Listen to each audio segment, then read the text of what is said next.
So hey everybody, what's going on? My name is Terry. Welcome back to the channel. Hope you guys and gals are all doing fantastic out there. So I just wanted to give you all a quick little year update to me owning this wonderful webcam. Of course, this here is the Razer Kiyo Pro Ultra. I wish they could shorten that name a little bit still, but hey, this is what it still is. So there is that, okay? Now, for a little refresher here, I got this camera to utilize my A7 IV again here for actual photography and videos as well, because frankly, you know, don't get me wrong, my A7 IV is absolutely fantastic. I love this camera and it's great for a webcam, being able to plug in via just USB and run it off the wall. It looks beautiful, obviously, but it was a pain in the butt to take it down to use for shoots, then put it back up, set it up again. It just didn't really work for my workflow, so I really wanted a good high quality webcam.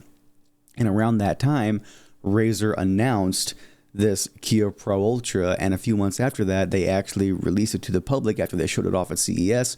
And still to this day, just to be brutally honest here folks, it is the best webcam I have ever owned. Yeah, there are sometimes a little bit of issues inside of OBS with it, but it's an OBS problem, not a camera problem. One of the biggest things I like about it is this right here folks. It's got a built-in privacy shield, which is always awesome to see. It really is. Another cool thing about this camera is that if you only shoot in 4K 24, 1440p 30, or 1080p 60, you can actually run this thing completely uncompressed, so you can get the highest fidelity out of it as possible. But this right here is actually 4K 30 using MJPEG, and yeah, there's a small amount of compression, but to my eyes, it still looks really, really good. And the thing with 24 frames per second, don't get me wrong, I totally understand how it's an industry film standard. I totally get that, and I respect the hell out of filmmakers that use it. Just personally, I don't like 24 frames per second because to my eyes, it just looks really, really choppy. And, you know, even in the era of, you know, variable refresh rate monitors and even variable refresh rates on a phone, if a film is shot at 24 frames per second, because 9 times out of 10 everybody is running their, you know, panels in multiples of 60, so you know, 60 hertz, 120 hertz. I know a lot of people out there run them at 144, but I'm just saying though, okay, I've noticed, at least on my setup, 30 frames per second just looks a lot smoother overall. And obviously it will at 6, you know, it's 6 more FPS, but with this webcam, I tend to notice it pretty bad whenever I run it uncompressed at 4K 24. It's like it's skipping a frame every single time I do anything, and it just doesn't look good to, you know, to my eyes. It just doesn't look natural. Okay, so I would rather sacrifice a little bit of that compression with just running this in MJPEG to run it at 30 frames per second. And again, to my eyes, it looks beautiful. Whenever I have this thing at only 1080p 60 for my live streams over on Twitch, I get compliments about it all the time. Like, people, they think this is a real DSLR camera. And it's kind of funny too, right? Because if I go into my webcam settings here, and if I add a filter to it, I'm going to add the NVIDIA background blur. NVIDIA background blur, just add that real quick here. I'm going to dial this down to something that looks a little bit more natural, like this here. Like, if I were to, yeah, you can see the haloing around my hands and everything if I move a lot, but if I just sit here like this here, and you didn't really pick up on the fact that my mic arm here is being cut off by the artificial blur, so many people think this is a real full fat mirrorless camera. Like, it actually astounds me. Like, but the cool thing here too though folks is that you can't really tell right now because I have my lights off and back, and I have my room divider up here. But if I like sit closer to the camera here and it focuses on my face more, you'll actually notice that the sensor in this webcam is nearly an inch big. So it is a very large sensor. I believe this is the largest sensor, or one of the largest sensors for all the market right now for webcams.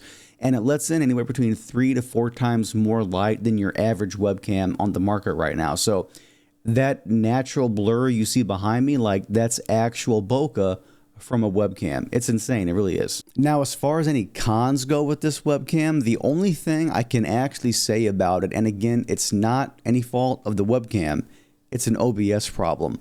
For whatever reason, and it's doing fine just now, but whenever I record with this a lot, for some reason, it tends to freeze in the OBS window until I go in here and deactivate it. Then I reactivate it here in the little webcam property menu here inside of OBS directly. I don't know why it does that. I truly don't. I'm starting to wonder if maybe running it uncompressed so much at that higher resolution 4K 24, maybe it's just too much for my USB controller on my motherboard to handle. I don't know why. Again, just a possibility.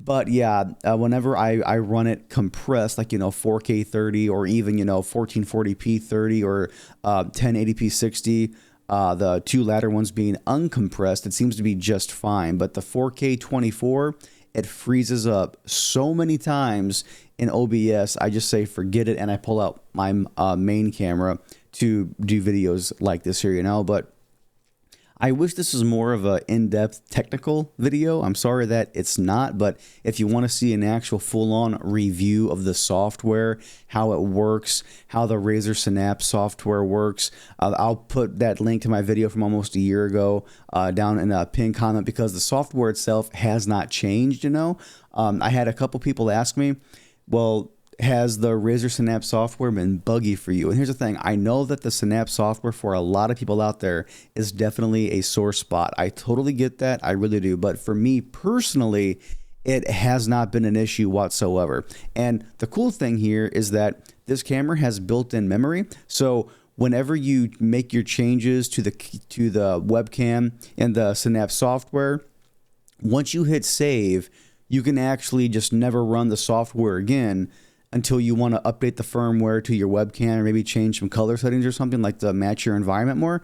But once you hit save again, though, all that data is saved to the webcam itself directly. So you don't even need the software running to utilize the camera, which is fantastic. I never like to use the Elgato software in the background anyway as well. So it just works out like that. It really does. It's kind of funny. I wasn't even going to make this video, but I've seen some of my favorite creators here on YouTube upload their year-end camera roundups for what they like to use for streaming or what they recommend.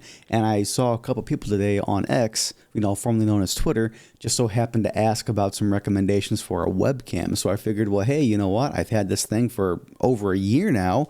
Might as well give a little follow-up to you guys and gals, But do me a favor, folks. What webcam are y'all using? Sound off in the comments below. If you have any questions and concerns, comments, whatever it might be, as per usual, leave them down below. But with all that being said, everybody, once again, my name is Terry. Thanks for coming by, and I'll catch you guys and gals in the next one.